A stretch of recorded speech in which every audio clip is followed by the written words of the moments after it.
Hello, campers. Grab your marshmallows and gather around the true crime campfire. We're your camp counselors. I'm Katie. And I'm Whitney. And we're here to tell you a true story that is way stranger than fiction. We're roasting murderers and marshmallows around the true crime campfire.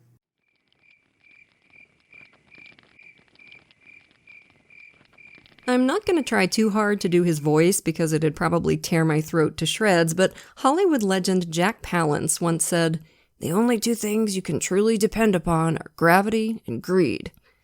Greed has been a motivation in more true crime cases than I can count, and it's astonishing how a grasping desire for dollars and cents can twist the human heart.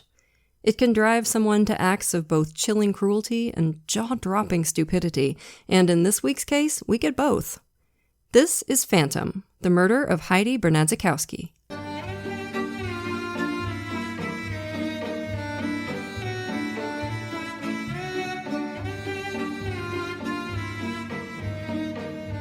So, campers, for this one, we're in my old town, Baltimore, Maryland, or rather the suburb of Dundalk nearby. April 20th, 2000, around 8 o'clock p.m. Stephen Cook put his key into the front door of the townhouse he shared with his girlfriend Heidi Bernadzikowski and stepped into a nightmare. Heidi was lying in a pool of blood on the floor, a horrible gash across her throat. Frantic, Stephen called 911. As the dispatcher tried to get information from him, he kept saying, "I can't stay with you, I have to go to her."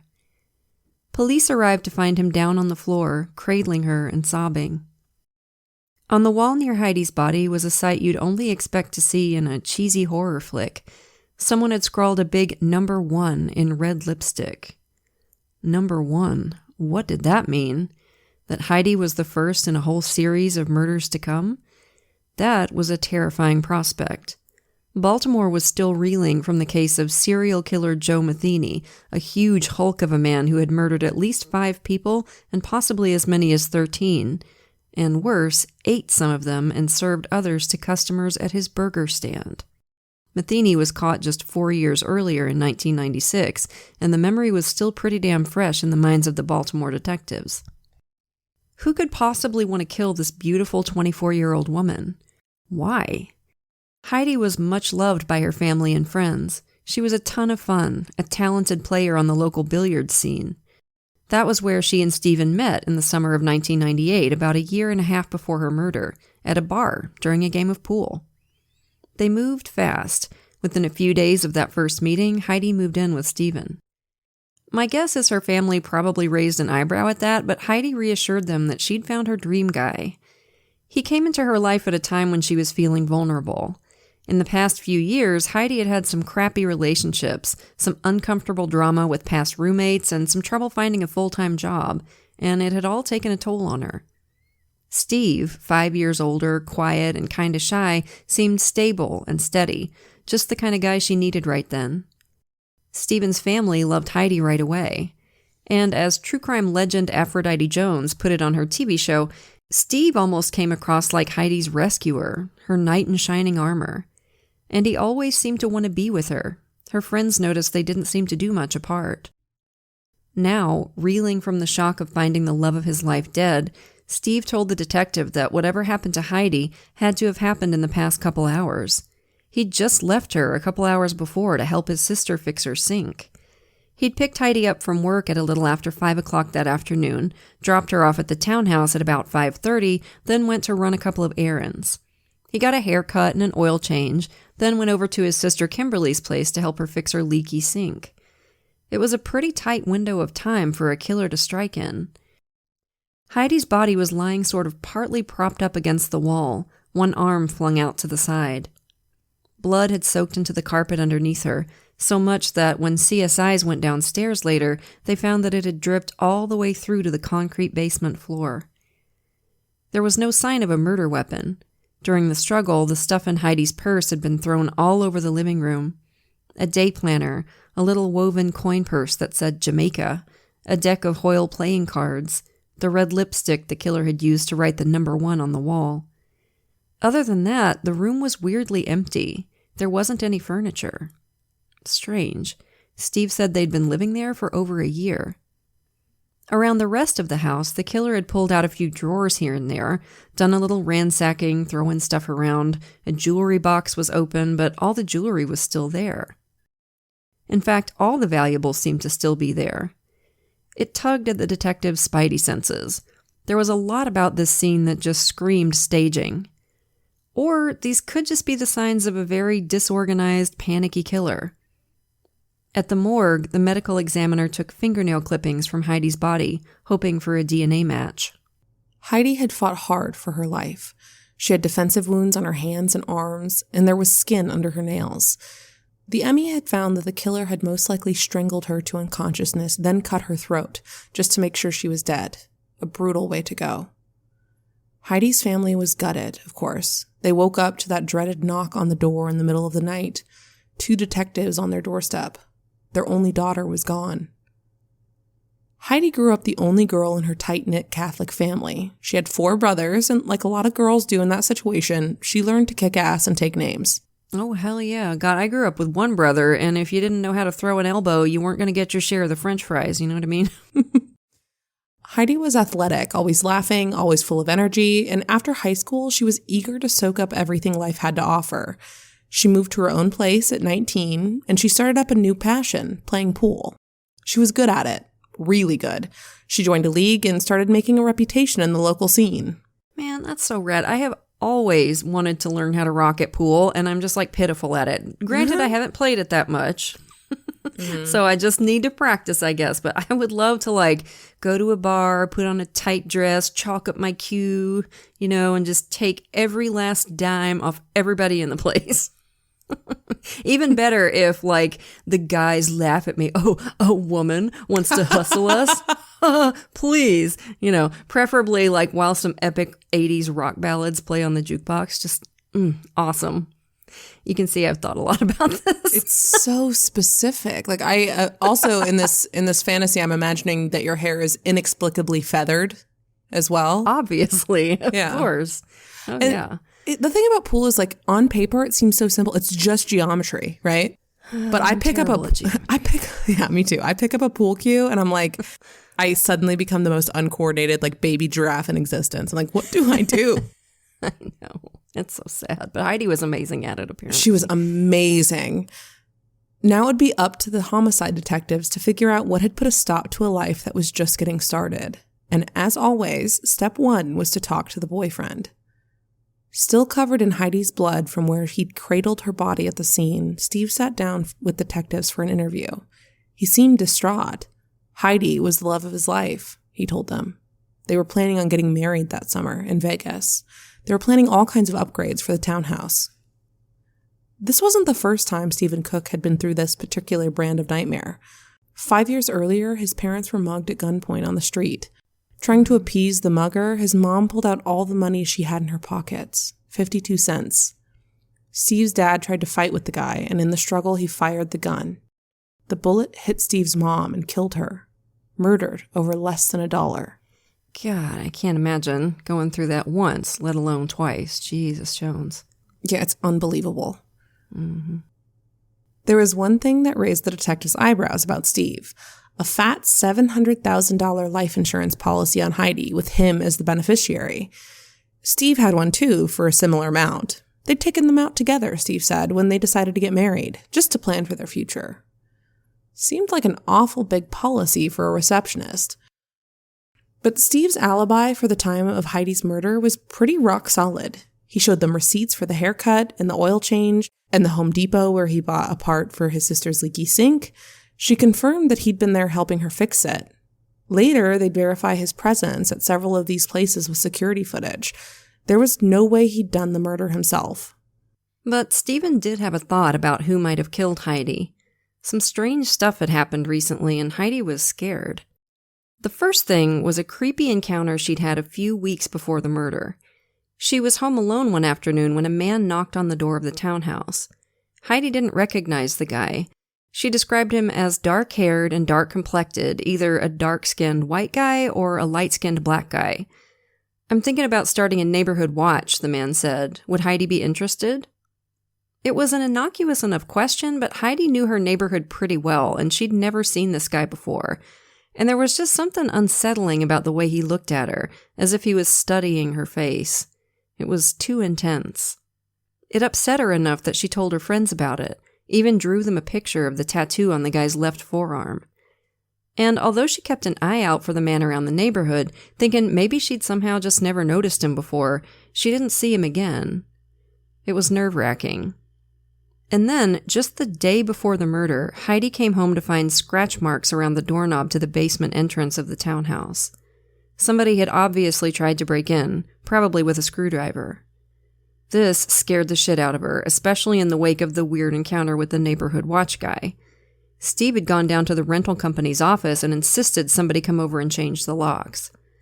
And the CSIs at the scene noticed the scratch marks around the basement doorknob. Definitely looked like an attempted break-in. Still, there were no other signs of forced entry to the townhouse, and the killer hadn't gotten in that way. So that was looking like a pretty hot lead. There was plenty for detectives to dig into, and at this point they definitely didn't have anything to hold Stephen Cook on. It was too soon to tell if they needed to keep the spotlight on him, so they let him go, for now. And it didn't take long for them to catch a break about Heidi's neighborhood watch guy. The investigators had been talking to Heidi and Stephen's neighbors, and some of them had noticed a man sort of hovering around the townhouse a few weeks before the murder. The guy seemed to fit the description of Heidi's creepy mystery man. Dark complexion, tattoo.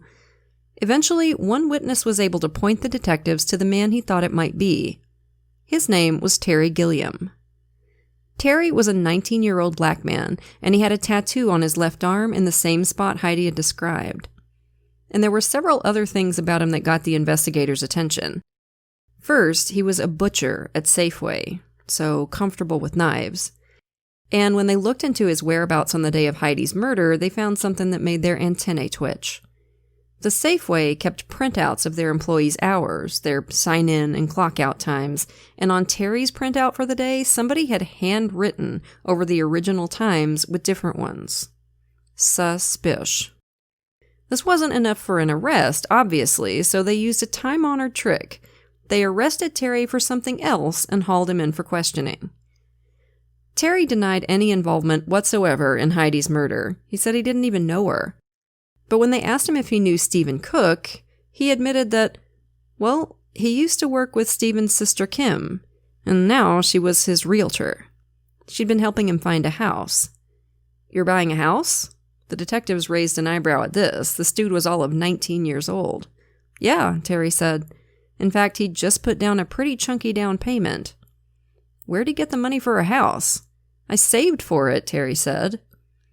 Okay. Didn't happen to get paid for killing this young woman, did you?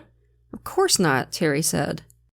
He agreed to let the investigators take a sample of his DNA, and he agreed to a polygraph, which he passed. So, there was nothing to hold the guy on. They let him go. These days, actually being able to buy a house at 19 would be suspicious. Before, yes, I don't think it's suspicious back 25 years ago, to be honest. I don't know. I would say, I would say it probably was, actually. I didn't know anybody at that age who could have even thought about it. But that, my friends are all artsy-fartsy types. Also, butchers do make bank. They do make good money. But it's just so funny because I'm like, I'm trying to buy a house and it's a no chance nightmare. in hell today, probably, fucking unless nightmare. you're a rich kid. Yeah. Come on, I need those Nepo baby numbers. It seemed like Terry wasn't their guy, but they were becoming increasingly convinced that the theory they'd confronted him about, that somebody might have been hired to kill Heidi, was legit. And they were pretty sure they knew who did the hiring, Stephen Cook. See, Steve had painted a rosier than rosy picture of his and Heidi's relationship, said they were planning a wedding that summer, planning all kinds of improvements to the townhouse. But as detectives spoke to Heidi's friends and family, a different story started to emerge. Heidi's family had been uneasy about Steve from day one. They'd never thought of him as Heidi's ideal guy. It wasn't that they disliked him exactly, at least not at first. It was more just an awkward feeling. Heidi's mom later said that he seemed kind of remote, hard to know. And they worried about his plans for the future. He tried and failed at various career paths. One of those was real estate, the kind of house flipping where you buy a rundown crap hole for $1 and try to rehab it and sell it on. It can work sometimes for some people. It did not work for Stephen. One of the houses he bought didn't even have stairs to the second floor. Like, dude, that's a lot to take on. Yeah. Eventually, financial tension started to ratchet up. Heidi was making most of the money and paying most of the bills, at least according to her family and friends. His family seems to dispute that to some extent, but according to the people close to Heidi, they were fighting a lot about money. Heidi would go to work and not even have enough to buy lunch. And Stephen was always pressuring her for more, trying to get her to ask her parents for a loan. Heidi didn't want to do that. And it wasn't just money stuff. Heidi's loved ones started to realize that Stephen was controlling. He was always keeping tabs on her.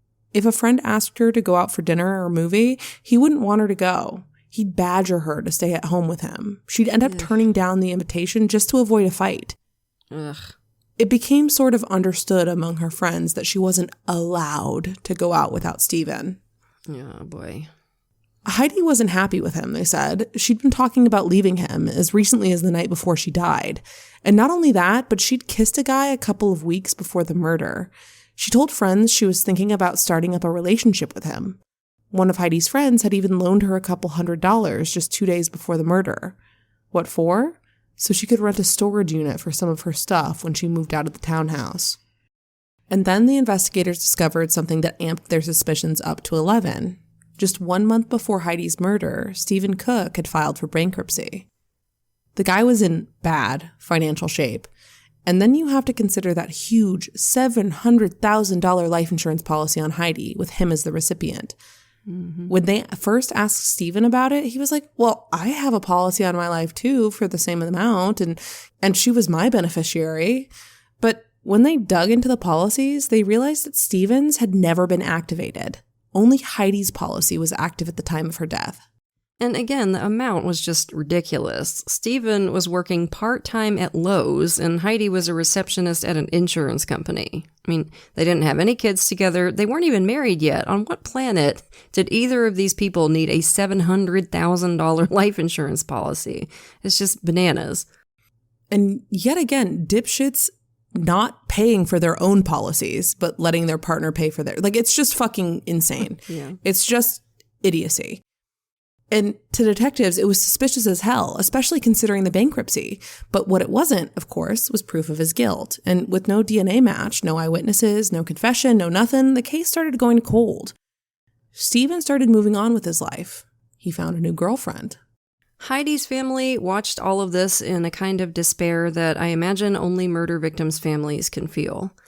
They'd been deeply suspicious of Stephen from the start, despite his alibi. He was behind the murder. They felt it in their bones. And that feeling got even stronger when, a few years after the murder, one of Heidi's brothers found out that Stephen was trying to collect on the life insurance again. Initially, the company had refused to pay out because of the circumstances of Heidi's death.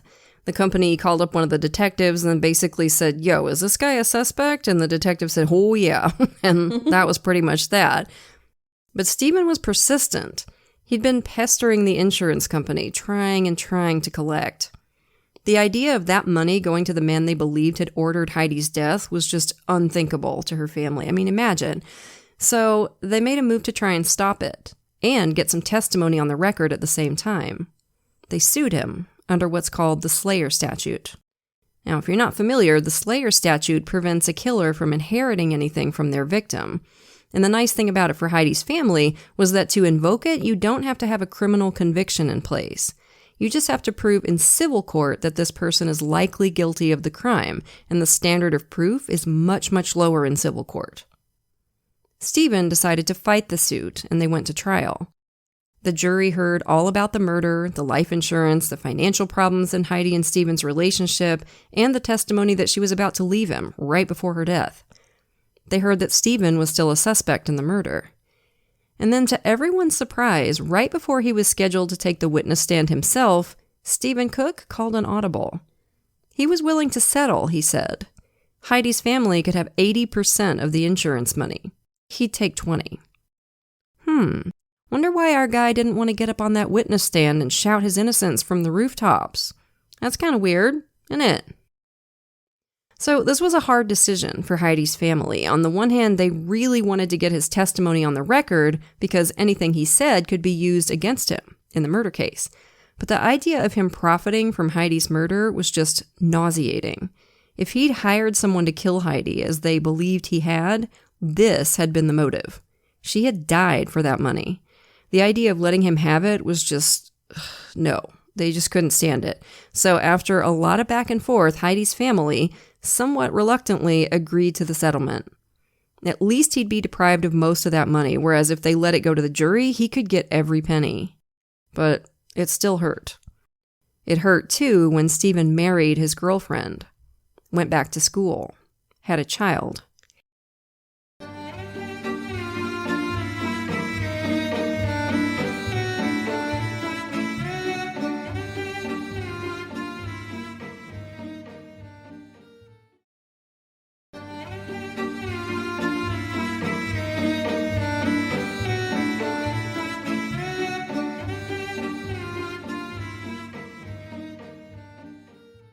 More years went by, and as Stephen Cook built his new life, Heidi's family stayed in a sort of gray limbo, trying to hold out hope for justice, trying to go on without their girl. But in the background, things were happening. One of those things was the evolution of newer, much better DNA technology. Heidi's case had never been abandoned. It was cold, but the investigators wanted to solve it. In 2000, the National DNA Database, CODIS, was in its infancy, but by 2011, it had been up and running for years. And when they ran the male DNA profile from under Heidi's fingernails, they got a hit. The lead detective, Sergeant Alan Meyer, had been promoted out of homicide years earlier, but he'd kept working on Heidi's case. He thought about it a lot, about her family. Now, when he learned they had a DNA match, he felt a jolt of adrenaline. Who was the guy? Some local creep? A professional hitman? The answer was the last thing anybody was expecting. The DNA belonged to a man named Alexander Bennett, a young guy studying opera at the Denver School of the Arts in Colorado, all the way on the other side of the damn country. Not a professional hitman in Baltimore, an opera singer from Denver. Huh? What in the hell was going on here? Killer opera singer? I feel like I've seen that play before. This was weird beyond belief, but when Sergeant Meyer looked at a picture of Alexander Bennett, he felt another jolt. Remember Heidi's creepy neighborhood watch guy? She couldn't be sure if he was a dark-skinned white guy or a light-skinned black guy. Well, Alexander Bennett fit that description to a T. He was in the CODIS database because of some minor stuff in his past. And yep, records said he had a tattoo on his left forearm, just like Mr. Neighborhood Watch. Now we're cooking. And it got better. Detective Meyer discovered that Mr. Bennett was in Baltimore just a few weeks before the murder. He'd been picked up by a patrol officer because he was walking on the side of a busy highway at like dark 30 in the morning, which you're obviously not supposed to do because, I don't know, it's hella dangerous. So the cop pulled over and picked him up, ran his name and birth date to make sure he wasn't like America's Most Wanted or anything, which is like better than like, I'd say 30% of the cops we cover on the show. He like did his due diligence for once. And then asked him, hey, can I give you a ride somewhere? And guess where he asked to be dropped off? Right in front of Stephen and Heidi's house. Yeah, I can see we're dealing with another criminal mastermind here, KT. We sure are. Moriarty right there. So Detective Meyer and his partner Detective Childs flew out to Colorado to interview Alexander Bennett, who seemed perfectly happy to talk to them. They kept the DNA match under their hat at first, just asked if Alex had been in Baltimore in early April of 2000. Oh yeah, Bennett said. I went out there with a few friends to see a concert. Well, not close friends, just some guy I met here in Denver a few weeks earlier. They invited me to go. But it wasn't a good time, Bennett said. These new friends ended up ditching him once they got to Baltimore. He didn't have any way to get a hold of them. This was 2000, so no cell phones. And he ran out of money fast, so he ended up stuck in Baltimore for 3 weeks. What do you mean stuck? Detective Meyer wanted to know. I had to live on the streets for 3 weeks, Bennett said. This was a weird story, to say the least. Accepting an invite to fly across the country one way when you don't have the money for the trip, then getting abandoned by the people who invited you and not having the wherewithal to figure out a way home. Like, dude, what? Rick Steves would not approve. Not that it doesn't happen, I'm sure it can, but it didn't make a lot of sense to the detectives. While you were in Baltimore for those 3 weeks, Detective Child said, what did you do? Did you stay with anybody? Hook up with anybody? But darn it, wouldn't you know it, Alexander Bennett just couldn't remember. He admitted it was a little strange, but his memory for that whole 3 weeks was just kind of blank. I mean, come on, it was 11 years ago and everything. All he remembered was his friends leaving him high and dry, which is, in my extremely expert opinion, suspicious as heck. This is prime party story, my dude. You're an opera singer. You gotta schmooze all the rich folks into making you their kept boy. This is the perfect story to use to end up as some rich widow's sugar baby that she parades around like a show dog. Like, where is your entrepreneurial spirit? Unless, of course, you're fucking lying. At this point, the investigators decided to go ahead and drop their bomb. The thing is, Mr. Bennett, there's this murdered young woman, and your DNA is under her fingernails. Got anything to say about that? At this, the reality of the situation seemed to hit Alexander Bennett. He was quiet for a few moments. Then he said, okay, I do remember one thing. There was a woman at the bus stop, Bennett said. She was just very belligerent with me. She was like pulling on my shirt. I got kind of scared and I was trying to fight back, and I think I hurt her. I'm not sure. Okay. So was it like somebody you knew? Did you have an argument? Nope. It was just this random woman, Bennett insisted. He'd never seen her before. She just came up and started freaking out on him. You know, like random women are wont to do. I know I'm always going full velociraptor on guys at the CVS. It's one of my little hobbies. The investigators had brought a photo lineup to show Alex, Heidi's picture alongside those of similar-looking women, and when they showed it to him, Alex quickly picked Heidi's face. So this must be why she had his DNA under her fingernails, Bennett insisted. He hadn't killed her, just got into a melee with her at the bus stop. Huh. All right. Never showed up on her doorstep saying you were trying to get a neighborhood watch started, did you? No, Alex said. Then, on request, he showed them the tattoo on his forearm, right where Mr. Neighborhood Watch had his. It's not looking real good for you, Child said. At the end of the interview, Alex asked if he was being charged with anything. Not yet, they told him. Well, in that case, Alex said, I have some things I need to do, so I'm going to leave. But before he went, he made a suggestion to the investigators. Talk to my friend Grant Lewis, he said. He'll vouch for me, and we've been friends forever. He'll remember that time I got stuck in Baltimore. Grant Lewis. Okay, we'll look him up. And they did, and whoo boy. Turns out our boy Alex and his bestie Grant, they'd been in some trouble before, and y'all buckle up for this shit because it is bananas. In 2003, Grant and Alex decided they wanted to get their grubby little paws on Alex's roommate's nice car, and they came up with a cunning plan to do it. It was foolproof. All they had to do was call in a bomb threat to the local courthouse in the roommate's name. And to add verisimilitude to the story, they decided, why not actually make a couple bombs? Plant them in the courthouse in like a broom closet or someplace, right? Then write up some bomb-making instructions on the guy's computer, probably save him under a file name like blowupcourthouse.doc so the feds will be sure to find him. Then, once he's in prison serving his 25 to life for attempted terrorism or whatever, we gank his car. It can't miss. Now, y'all, I know I've said this before, okay, but if that ain't some bizarre Wile E. Coyote shit, I don't know what is. All to steal a car. This is the mindset we're dealing with here, campers. This is the criminal mind, the criminal mastermind that we are dealing with.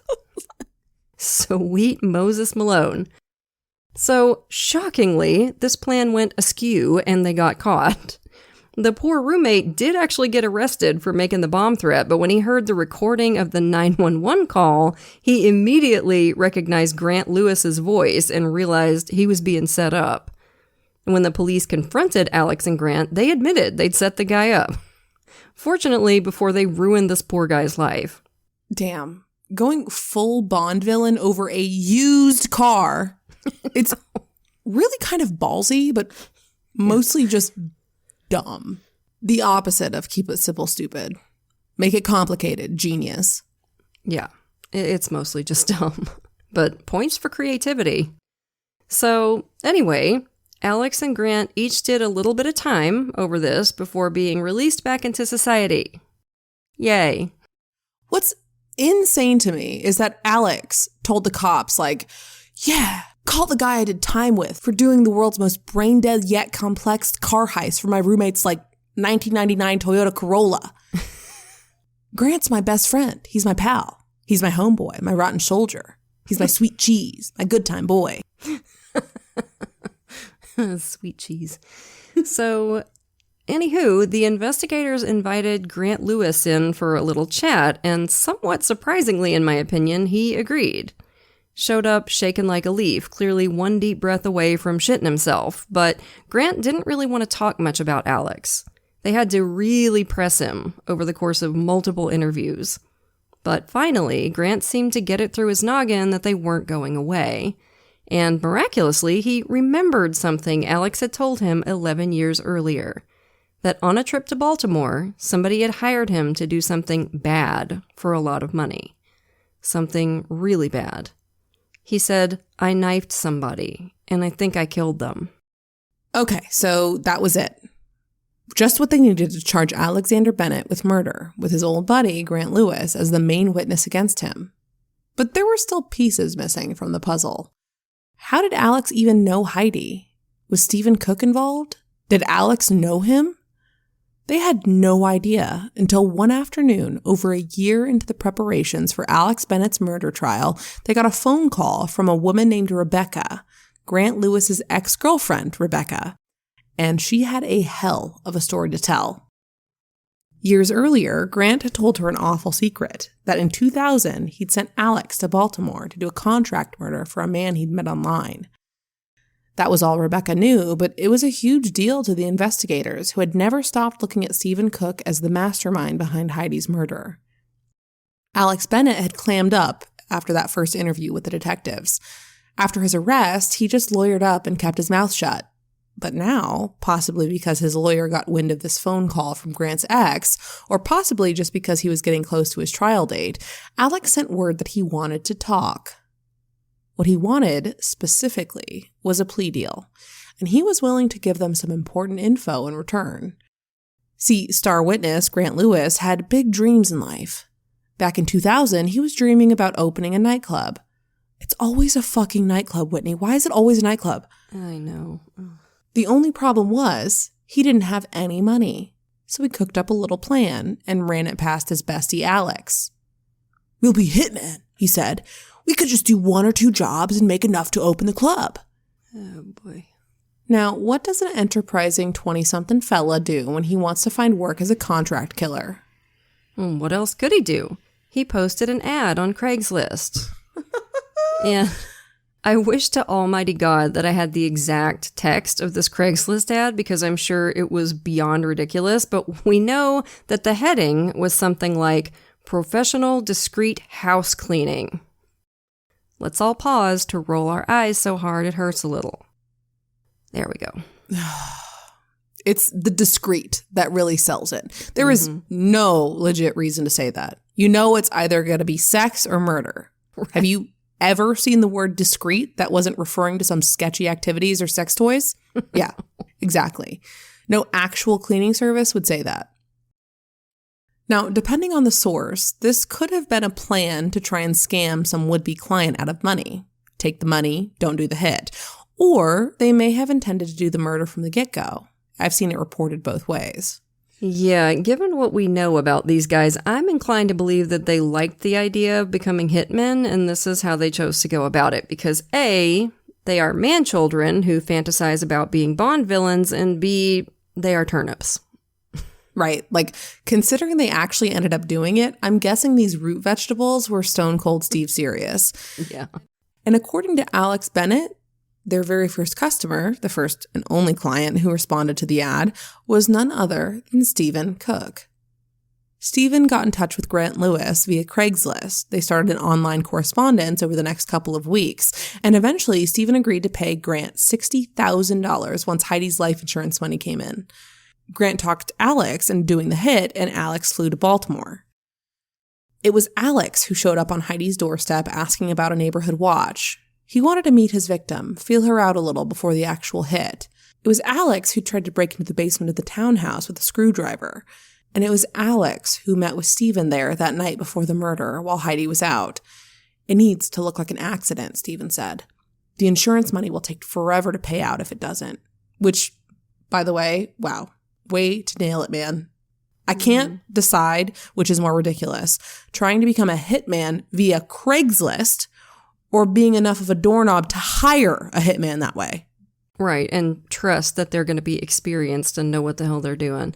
Everybody in this story is just a goob of epic proportions. It is pitiful. So Stephen gave Alex a key to the townhouse that night, which explains why there was no sign of forced entry the day of the murder. And on the afternoon of April 20th, when he dropped Heidi off home after work and left to go run errands, Stephen Cook did so knowing that a killer was waiting for her inside. Just let that sink in for a second. It's just unbelievable. Heidi came in, and before Alex could grab her, she saw him and panicked. I'm sure she probably realized immediately that this was the same guy who scared her so badly a few weeks earlier. Heidi fought, hard, but Alex was bigger, and eventually he choked her unconscious and slit her throat.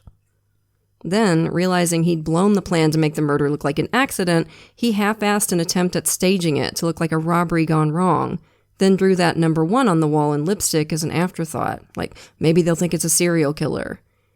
Then he went back to Colorado. He and Grant never got paid a penny for the murder, by the way. The sweet, bright girl died for nothing. It's just infuriating. And what's also infuriating is that the original detectives didn't think to search Stephen Cook's computer at the time. It was 2000, and that wasn't necessarily standard procedure yet, but still, they should have, in my opinion. The internet had been a thing for a while by then, for God's sake, and if they'd done that, the case might have been solved years and years earlier.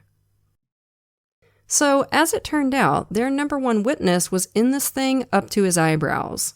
The investigators had been treating Grant Lewis to lunch, helping him get his testimony all ready for trial. Talk about a kick in the kidneys, damn.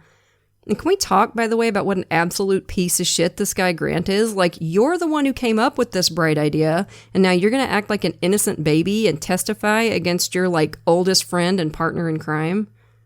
Wow, man, you are something else. It's like the old saying goes, I guess, there's no honor among failed Craigslist hitmen. So, anyway, with this new info, they finally had what they needed to go put the much-delayed habeas corpus on Stephen Cook.